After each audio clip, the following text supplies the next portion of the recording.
Good morning. This is the Great Basin Smoke Dispersion Briefing for Thursday, January 20th. We've been quite dry. The past 2 weeks, you can see the southern half of the Great Basin in this basin in the darkest shade of red here, down to less than 5% of normal precipitation. So basically bone dry and still 10 to 30% below normal across much of Idaho. Only areas, extreme northeastern portion of the Salmon Chalice, had some above normal precipitation, but by and large, most of the Great Basin had a very dry 2-week period. We see that in the snowpack. This was from a week ago, and this is it today, and there's been about a 20% across-the-board decrease in a lot of the snow cover across most of the area in terms of snowpack. And so every time we have a dry week, we typically lose about 15 or 20% off our snowpack. So this pattern continues. By next week or 2 weeks from now, many areas could be down to 80 or 70% of normal instead of being at 130 or 170% like they were just 2 or 3 weeks ago. There's been alleviation, obviously, in the drought since summer. A lot of these areas in Utah, which were in the dark red exceptional, have improved to just severe and even just moderate drought across southwest Utah and parts of the Arizona Strip, where they're extremely critical.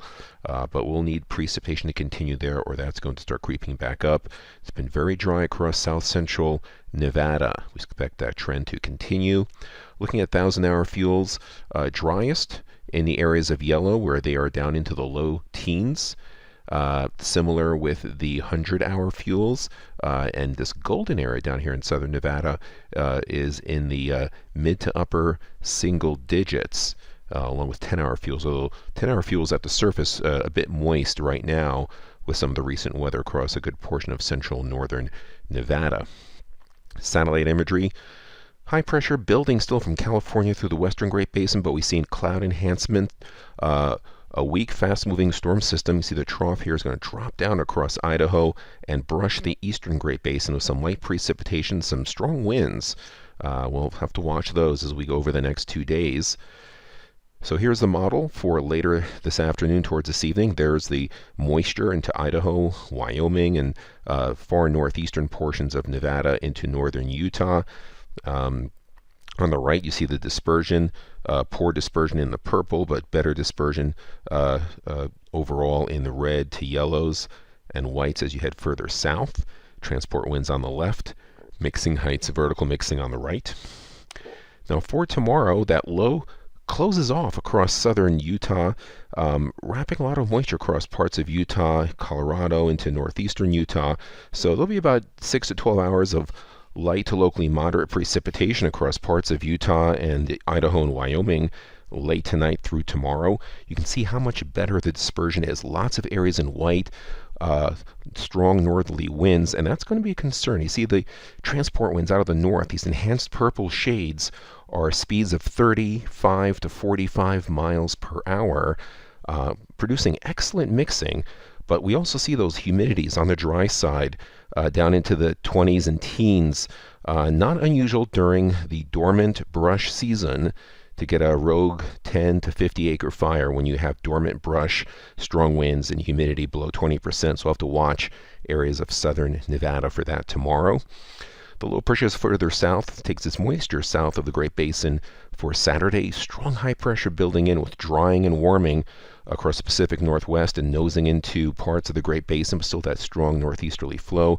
Excellent overall mixing, and we continue with that drying northeast flow. You see those transport winds again. So again, we'll have to watch for the potential of dry, enhanced winds across parts of southern Nevada and southwest Utah and parts of the Arizona Strip, but excellent overall mixing there. Worse mixing as you go further north where the winds are lighter. 3-day precipitation totals that storm system will bring in maybe a tenth to a quarter inch of precipitation, where you have the shades of green.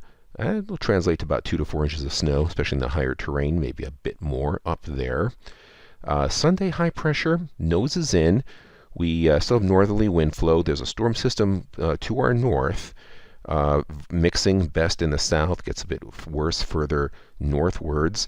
That trend continues, although improves a little bit in the ventilation for Monday, but that's because another storm system possibly coming in with some more light precipitation across parts of the Great Basin. We see the areas in the green, missing our dispersion data for Tuesday and Wednesday, but you can see that storm system quickly peels out, and high pressure again building in with northerly winds, producing more drying across southern portions of the Great Basin as we go into the middle of next week. No significant precipitation expected, but the models are changing. There could be about a tenth or quarter inch with that storm system. That's a new development as we go into that period. Now, the longer range outlook, the 8 to 14 day, we are starting to see more storms come in out of the north. So we're not seeing as much of a dry signal anymore. We're seeing more of a near normal precipitation pattern starting to return as we close out January into early February with near normal temperatures in most areas. This concludes our briefing. Have a great day.